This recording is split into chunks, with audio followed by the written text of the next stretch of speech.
Et kindlasti see valulävi peab olema natukene kõrgem, kui sa lähed avalikkuse ette püüdma mingit tähelepanu, ma ei tea, kui sa kandideerid valimistel, kui sa tahad olla mingisugune kuulus blogija, saada sellega meedia tähelepanu, siis ilmselgelt kõik ei hõiska hurraatades, et issand, kui tore sa oled nii armas ja me kõik armastame sind. Ilmselgelt on inimesi, kellele see ei meeldi ja kes hakkavad seda välja näitama. Et mingi piirini tulebki seda lihtsalt välja kannatada ja sellest mitte välja teha. Ja arvestada sellega, et ühele meeldid, teisele ei meeldi.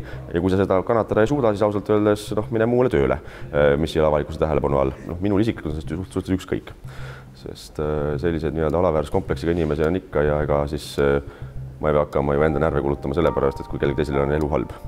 Võib-olla üks juhtum oli, kus näiteks üks noormees kuskilt Järvamaalt hakkas ropendama kõikidel sotsiaalmeediakontodel, olgu selleks, ma ei tea, Instagramid ja Facebookid, kus lihtsalt väga labane räuskamine, suurte trükitähtede kirjutatud. No sisuks oli umbes see, et kõik sinu perekond on värdjate kamp ja kõik surge ruttu maha. Aga lõpuks tuli välja, et see sama noormees tegelikult oli vaimselt haige. Ja ma võtsin ühendust lihtsalt tema emaga, et olge palun tähelepanelikum, kuidas teie poeg siis interneti avarusi kasutab. Tuli vabanduskiri vastu, et jah, et inimene tõenäoliselt peab minema siis erihoolekandasutusse elama, et me oleme üritanud teda siis tõesti nagu kontrollida ja hoida, aga ei tule sellest midagi välja.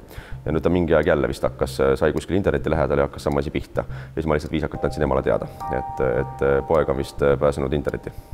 Mina ütleks, et pigem on sellised inimesed väga arad arvamusfestivalil, seal oli siis debatt Euroopa Parlamendi liikmete vahel. Ja sa näed, ma tunnen inimesed ju ära, eks ole, et kes on väga aktiivsed kuskil Twitteris või Facebookis räuskama ja karjuma, et küll on tegemist ikkagi viimase värdiga, eks ole, kes üldse tuleks maa pealt ära kaotada. Ja kui ta näeb sind füüsiliselt, siis on ta nagu väikene hiirepojakene, kes kaob ruttu ära.